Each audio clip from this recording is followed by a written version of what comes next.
अच्छा, अब इसमें ये जो चीज आ गई हुई है ये बेटा नहीं है, इसमें 19.3 लर्निंग आउटकम और क्वेश्चन इसमें से बनना है। ये भी पुराना है, ये भी पुराना है, ये नहीं है। डिस्चार्जिंग ऑफ कैपेसिटर, ठीक है। एनालाइज द ग्राफ, एनालिसिस वाला पार्ट हमेशा ही लेवल A2 में इंपॉर्टेंट होता है, ठीक है। यूज इक्वेशन, इसका प्रूफ नहीं है लेकिन बाकी हमने इक्वेशन अप्लाई करनी है, ठीक है। अब स्टार्ट करते हैं कि what are capacitor, define capacitor and capacitor होता क्या पहले। कैपेसिटर,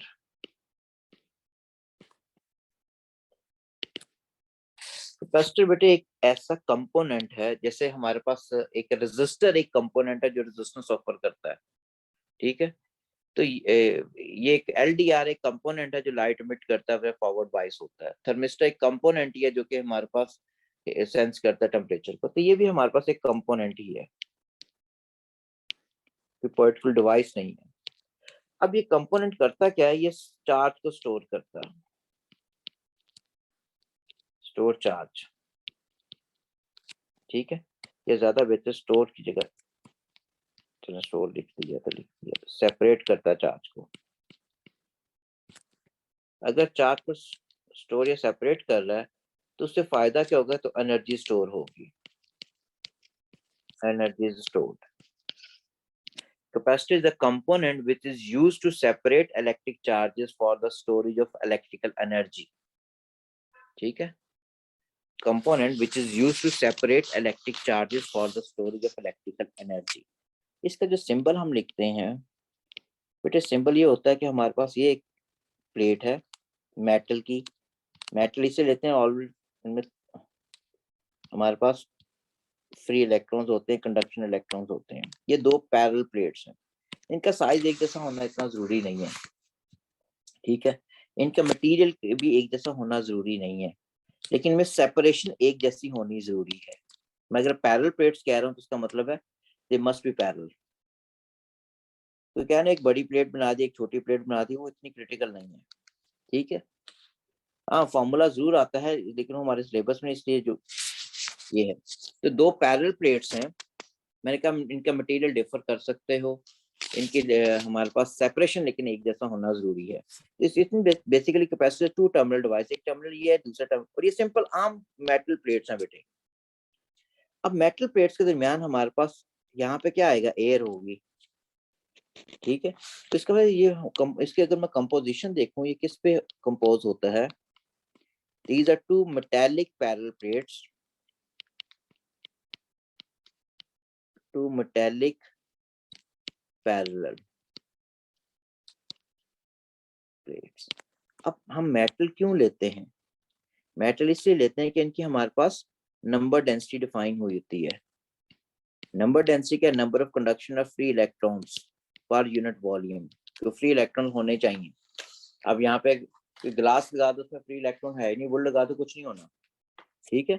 अब ये पैरेलल भी होनी जरूरी है कि कांस्टेंट सेपरेशन होनी चाहिए, जरूरी है। क्यों होनी चाहिए, फिर वो भी उस पर आते हैं, ठीक है। अब इन दोनों के इन बिटवीन कौन सा मीडियम होना चाहिए, जैसे मैंने कहा था इनकी यहाँ पे क्या आ रहा है, एयर आ रही है, ठीक है। तो they must be separated by a dielectric medium. If I से डाइलेक्ट्रिक मीडियम, डाइलेक्ट्रिक मीडियम बेटे ऐसा इंसुलेटिंग मीडियम को कहते हो जो इलेक्ट्रिक और मैग्नेटिक फील्ड लाइंस को पास करने देता है। इंसुलेटिंग मीडियम, इसमें करंट पास नहीं करता। insulating medium which allows electric and magnetic field lines through it।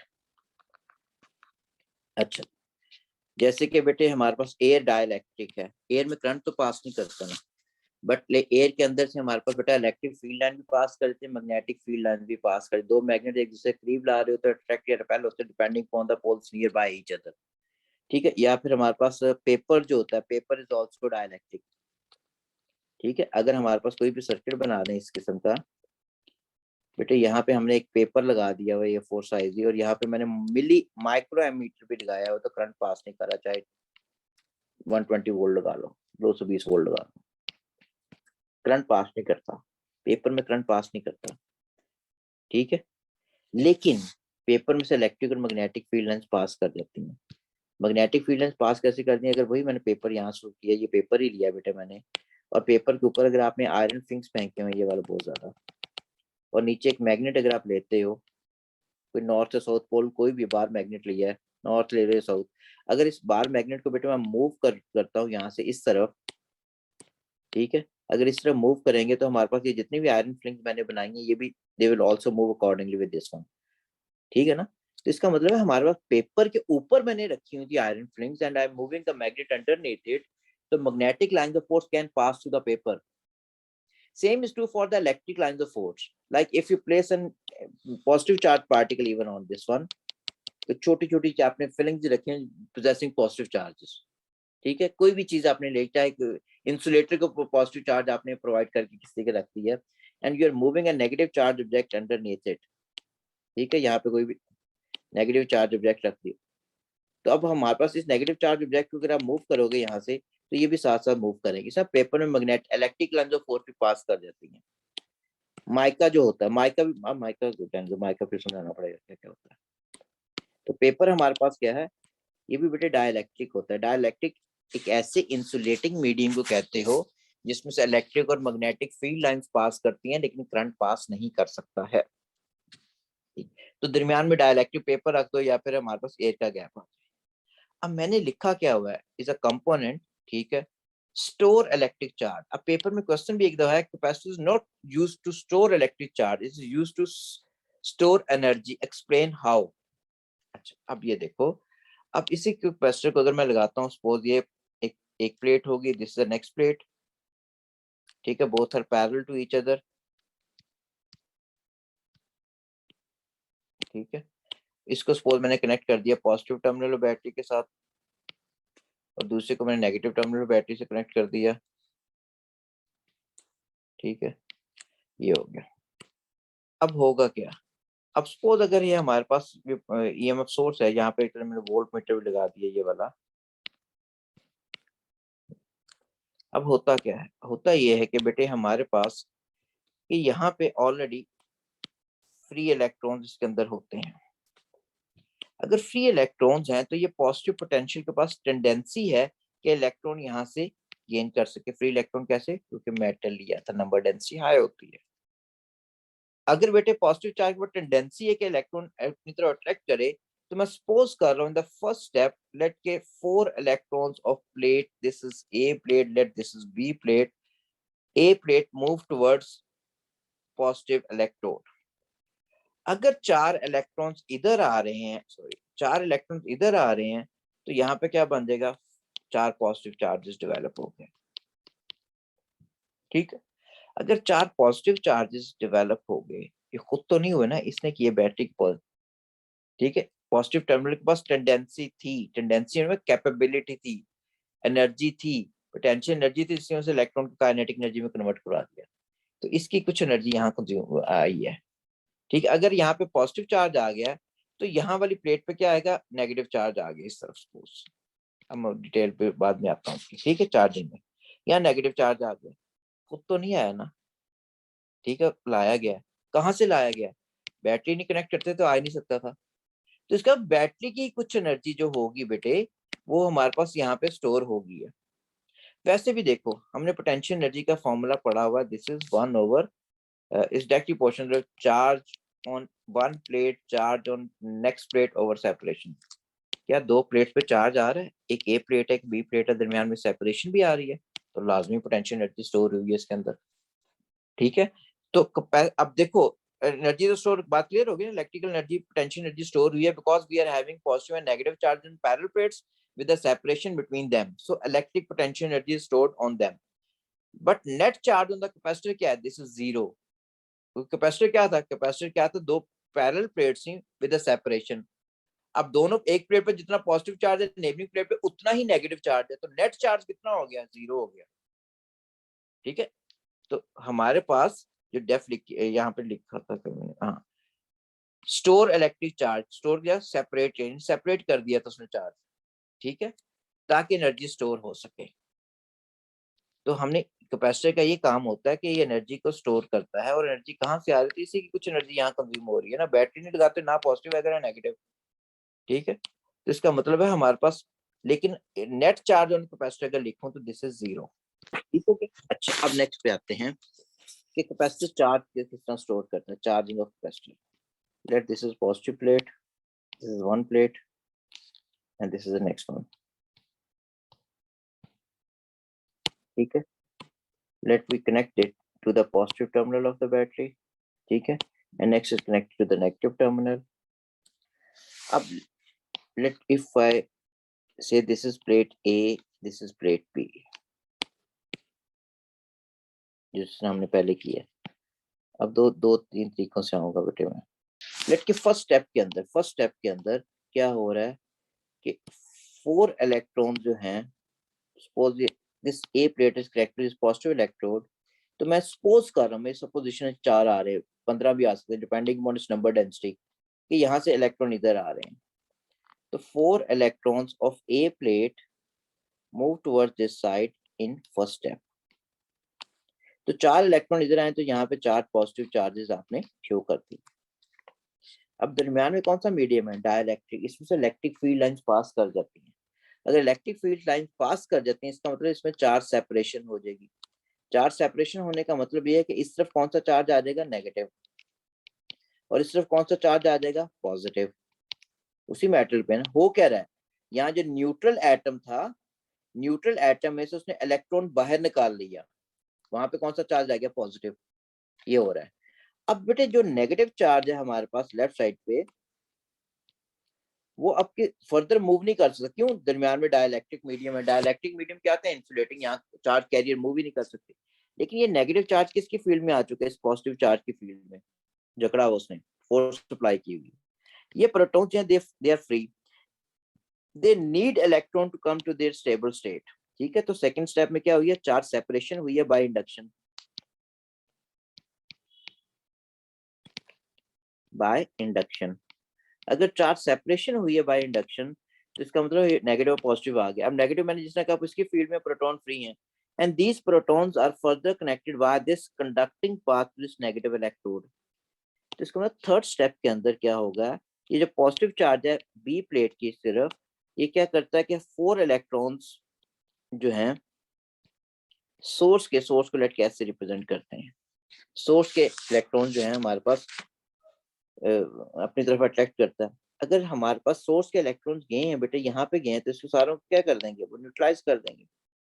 अगर न्यूट्रलाइज कर दिया, इसका मतलब ये चीज तो खत्म होती जा रही है, ये खत्म होगी सारी। तो क्या हुआ, एक प्लेट पे पॉजिटिव चार्ज आ गया, दूसरी प्लेट पे नेगेटिव चार्ज आ गया। अगर एक प्लेट पे पॉजिटिव आ चुका है और दूसरी पे नेगेटिव आ चुका है, तो इसका मतलब ये हो गया कि हमारे पास अब इनके दरमियान फील्ड भी, इलेक्ट्रिक फील्ड तो पास कर सकती है ना, डाइलेक्ट्रिक मीडियम था। अगर इलेक्ट्रिक फील्ड पास करती है तो इसका मतलब ये हो जाएगा कि अब हमारे पास, अब इनको हमने इरेज कर दिया, ये स्टेप भी हो चुका है, ये भी स्टेप हो चुका है। अब बेटे पॉजिटिव चाहे मैं यहाँ शो कर दूं या अंदर की तरफ शो कर दूं, इट मेक्स नो डिफरेंस, है तो उसी मेटल के ऊपर। नेगेटिव को यहाँ शो कर दूं, यहाँ शो कर दूं, फिर भी कोई फर्क नहीं है। अब जब स्ट्रॉन्ग फील्ड पास करती है इसमें से, तो इसके अंदर तो एटम है ना, इसके अंदर इस स्पेस में तो एटम्स किसके, एयर के स्पोज। अगर एयर के एटम्स हैं तो उसमें अगर एयर के एक एटम देखें कि पॉजिटिव न्यूक्लियस हो गया और ये ऑर्बिटिंग इलेक्ट्रॉन्स हो गए, ठीक है। अब इलेक्ट्रॉन पे किस डायरेक्शन में फोर्स लगनी है, इस डायरेक्शन के अंदर, और हमारे पास पॉजिटिव चार्ज पे किस डायरेक्शन में फोर्स लगनी हो, इस डायरेक्शन के अंदर, ऑपोजिट डायरेक्शन में फोर्स लगनी है। अब मीडियम कौन सा था, डाइलेक्ट्रिक, जो कि इंसुलेटिंग था। तो यहाँ आयोनाइजेशन नहीं हो रही, आयोनाइजेशन होगी चार्ज कैरियर मूव कर जाएंगे, मूव करके करंट डिफाइन हो जाएगा। अब जब इस तरह फोर्स लग रही होती है, तो यही हमारे पास जो है फोर्स लगने की वजह से ये जो न्यूक्लियस शो किया है मैंने, एटम शो किया, कुछ शेप होती है। ये शेप होने का मतलब यहाँ पे पॉजिटिव चार्ज, सॉरी नेगेटिव हो गया, यहाँ पॉजिटिव, अभी भी न्यूट्रल एटम। इस चीज को हम कह रहे होते हैं पोलराइजेशन होगी, पोल सा बनना शुरू हो गया बेटे, ठीक है। ये पोल से बनने शुरू होते हैं इस तरह, ठीक है। ये और ये हर तरफ इस तरह बनते जा रहे होते हैं। अब इस पोलराइजेशन की वजह से हमारे पास मीडियम क्या ज्यादा स्ट्रांग हो जाता है। ज्यादा स्ट्रांग होने का मतलब कि हमारे पास पॉजिटिव चार्ज अपनी जगह पे रहता है, नेगेटिव अपनी दूसरी जगह पे रह रहा है। नेगेटिव को और ये पोलराइजेशन हमारे पास फर्दर फिर थ्रू आउट होती है। अब पोलराइजेशन से क्या होता है हमारे पास, मैं आता हूँ। तो this is basically called the polarization of dielectric medium. ये हुआ क्या है? This is polarization of dielectric medium।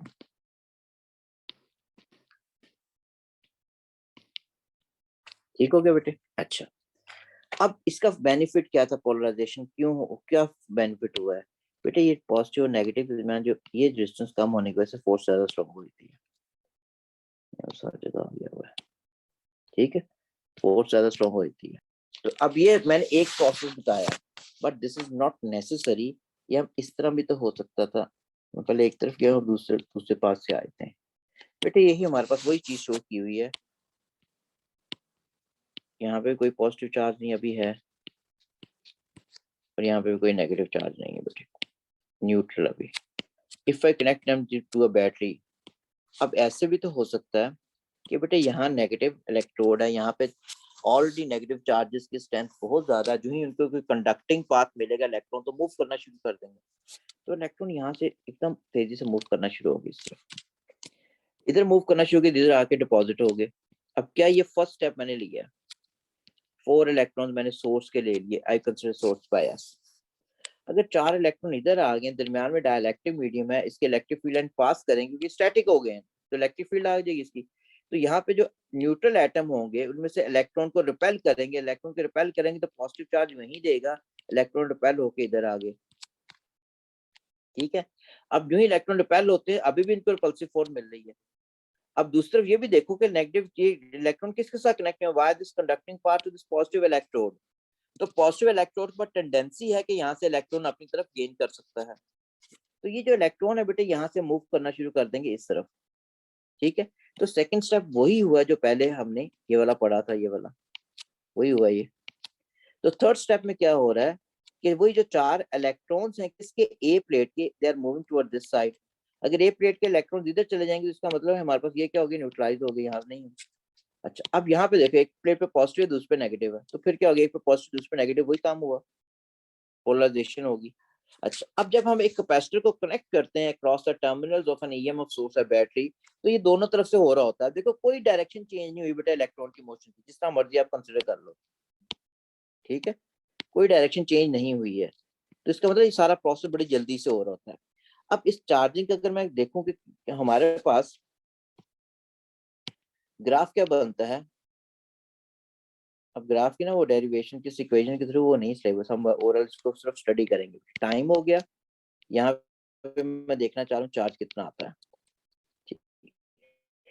अब ये चार्ज में किसी एक प्लेट का ले रहा हूँ बेटे, हमारे पास जो कर्व बनता है कुछ अप्रोक्स ये कर्व हो रहा होता है। अच्छा, अब इसको गौर से अगर देखें, ये एक्सपोनेंशियल कर्व है एक्चुअली। शुरू के अंदर शुरू के अंदर बड़ी जल्दी से चार्ज चेंज हो रहा है, इसको अगर इक्वल इंटरवल में चेंज कर दें, 1 2 3 4 5 6, यहाँ पे भी अगर आप कर देते हो, शुरू के अंदर देखो 1 सेकंड में कितनी ज्यादा चेंज आई है। उसी चेंज को अगर आप 2 सेकंड पे लेके आते हो तो कम होती जा रही है, 1 के बाद 3 सेकंड पे लेने को, ठीक है, 5 सेकंड पे और देख लो। अब इसका मतलब ये हमारे पास ये वैल्यू बेटे फर्दर डिक्रीज करती जा रही है, जो वाई एक्स पे चार्ज डिपॉजिट हो रहा है। अब क्यों डिक्रीज करती जा रही है उसके रीजन पे भी आते हैं। शुरू में हमारे पास चेंज काफी ज्यादा थी, फिर कम होगी और कम होगी और कम होगी और कम होगी, ठीक। अच्छा, अब क्या रिजल्ट निकल रहा है बेटे, जो जो आप टाइम गुजरता जाता है जो चार्ज किसी एक प्लेट पे आना है वो डिक्रीज करता जा रहा है।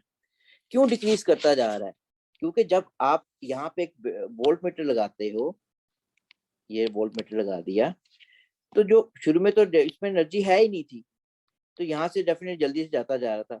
जब इसका पोटेंशियल डिफरेंस इसके बराबर हो जाएगा, फर्दर चार्ज डिपॉजिट नहीं होगा, यहाँ जाकर रुक गया काम, फर्दर नहीं चार्ज की वैल्यू इंक्रीज हो रही। क्यों, जो पोटेंशियल डिफरेंस आ रहा है ये क्यों रुक गया, बिकॉज जो पोटेंशियल डिफरेंस है across the battery, this is equal to across the capacitor, ठीक है। नाउ पोटेंशियल डिफरेंस जो आ रहा है अक्रॉस सोर्स एंड कैपेसिटर वो सेम होगा। सेम होने का मतलब ये है कि यहाँ पे एक बैटरी लगाई, दूसरी बैटरी ये वैसे भी दोनों पैरेलल में लगे हुए हैं यार, ये और ये, ठीक है, वो बिल्कुल सेम सा होगा, इस तरह से समझ लो। तो फिर फर्दर नहीं हो चार्ज मूव करेगा। चार्ज क्यों मूव करता है? क्योंकि पोटेंशियल डिफरेंस हो बेटे। जब सेम हो जाएगा, जो पोटेंशियल बैटरी का है वही पोटेंशियल अगर उसके क्रॉस आ जाएगा, इसका वह फर्दर होने ही नहीं। तो ये चार्जिंग इस तरह, शुरू में चार्ज बड़ी जल्दी से डिपॉजिट होना है, आस्ते आस्ते कम होता है, फिर इवेंचुअली एक स्टेज आती है, बिल्कुल कांस्टेंट टाइम गुजरता जाएगा, फर्दर चार्ज आएगा नहीं उसके अंदर, ठीक है। ये तो हो गया चार्जिंग ऑफ कैपेसिटर। अब आते हैं कि डिस्चार्जिंग किस तरह हो रही है। अब चलें थ्रू अ कैमरा फ्लैश ले लें। Through a camera flash mean के बेटे ये अगर ऑलरेडी चार्ज कैपेसिटर है, अब ऑलरेडी चार्ज कैपेसिटर में अगर मैं ये कैपेसिटर कंसीडर कर लिया कि ये हो गया, दूसरा ये हो गया, और this is connected to suppose,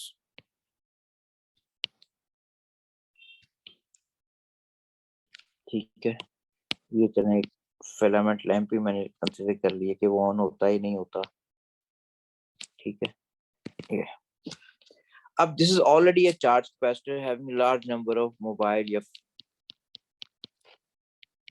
charge 1 2 3 4 5 6 7 2 4 6 7, okay, जितने पॉजिटिव होने उतने नेगेटिव शो करने हैं। जो चार्ज हम फर्दर लिखे Q is equal to CV formula पड़ा होगा। Q क्या होता है? किसी एक प्लेट का चार्ज होता है, क्योंकि नेट चार्ज कैपेसिटर में हमेशा जीरो होता है। अच्छा, अब बेटे हमारे पास क्या होगा? अब दरमियान में डाइलेक्ट्रिक मीडियम था, ठीक है, ऑल्दो फीड तो है आपस में, लेकिन हमारे पास ये नेगेटिव चार्ज के कंडक्टिंग पाथ मिल रहा है, जहाँ पे उस पर ज्यादा फोर्स लग रही है, तो ये इलेक्ट्रॉन जल्दी से निकल के यहाँ से इसमें से पास करेगा। अगर इसमें से तेजी से पास करेगा, इलेक्ट्रॉन मूव कर रहा है, तो लाजमी कोई पोटेंशियल डिफरेंस है तो मूव कर रहा है ना। फ्लो ऑफ चार्ज कैरियर हमारा v इज एक्टिव पोर्शन तो आए होता है, ये तुम देखते हो। तो अगर इलेक्ट्रॉन बेटे यहाँ से एकदम मूव कर रहा है, तो अपनी जितनी एनर्जी इनके पास होगी वो capacitor component which is used to store electrical energy, light की फॉर्म में इसने ट्रांसफर की है, इलेक्ट्रॉन मूव कर रहा है, फिर फर्दर यहाँ पे आ गया एनर्जी प्रोवाइड करके, क्योंकि लूप है ना, किरचॉफ लॉ की जितनी एनर्जी इसने गेन की थी उसने सारी जाया करके आनी है। यही पड़ता है, एक लूप के अंदर एनर्जी हमेशा सेम होती है। अब यहाँ बैटरी नहीं लगी हुई, कैपेसिटर लगा हुआ, तो कैपेसिटर के बाद जितनी एनर्जी होगी उसने इसके अंदर जाया कर दी, जाया करके आके क्या किया इसने, पॉजिटिव चार्ज को न्यूट्रलाइज कर दिया। पॉजिटिव चार्ज न्यूट्रलाइज किया, इसका मतलब यहाँ पे पॉजिटिव चार्ज क्या होगा? खत्म हो गया, ये खत्म हो गया पॉजिटिव चार्ज, ये नेगेटिव चार्ज भी क्या हो गया? ये भी खत्म हो गया, ठीक है। अच्छा, अब इसी चीज को थोड़ा सा कैपेसिटर के ऊपर देखते हैं, ग्राफ के ऊपर, डिटेल में बाद में चले जाऊंगा, अभी इतना शुरू करवा दूं। मेरे पास पहले मैक्सिमम चार्ज था यहाँ पे, ठीक है, यहाँ चार्ज लिख लो, ये मैंने पहले भी चार्ज से करा थी, ये टाइम है। पहले मैक्सिमम चार्ज होता है और हम देखते हैं टाइम के साथ साथ चार्ज की वैल्यू क्या डिक्रीज करना शुरू होती है। ये वो ग्राफ बना जो हाफ लाइफ का बनता है बेटे, एक्सपोनेंशियल ग्राफ ही है। अब इसके अंदर भी देखो, पहले चेंज बड़ी जल्दी हो रही है बेटे, इसको व्हीकल टर्न बड़ी तेजी से होगा, ये तो बड़ी जल्दी चेंज ऑफ चार्ज आ रहा है, तो करंट भी शुरू में ज्यादा होगा, फिर इसका मतलब आस्ते आस्ते कम होना शुरू हो गया सर्किट के अंदर, और वैसे जाके चार्ज क्या है फर्दर मूव ही नहीं कर रहा, चार्ज मूव ही नहीं कर रहा। अगर मैंने एम मीटर लगाया होगा यहाँ पे, तो एम मीटर थोड़ी देर के लिए चलेगा, या अगर हमारे पास ये मैंने एक लगा दिया, एक सिंक लगा दिया, लोड लगा दिया, फिलामेंट लैंप लगा दिया, तो फिलामेंट लैंप ने थोड़ी देर के लिए ग्रो करना, बाद में खत्म, क्योंकि कैपेसिटर का डिस्चार्ज हो गया, उसको फर्दर एनर्जी नहीं ट्रांसफर करने के लिए फिर कहाँ से चलेगा, क्योंकि एक फॉर्म ऑफ एनर्जी दूसरी फॉर्म में कन्वर्ट होनी है, अब एनर्जी नहीं है कहाँ से होगा, दोबारा आपको चार्ज करना पड़ता है। जिस तरह आप बैटरी चार्ज करते हो सेल फोन वगैरह की अपनी डीसी सोर्स, तो इसको दोबारा हम चार्ज करेंगे, ठीक है। फिर फर्दर देखेंगे कि हमारे पास फर्क क्या पड़ता है, चार्जिंग और डिस्चार्जिंग इकट्ठा करेंगे, ठीक।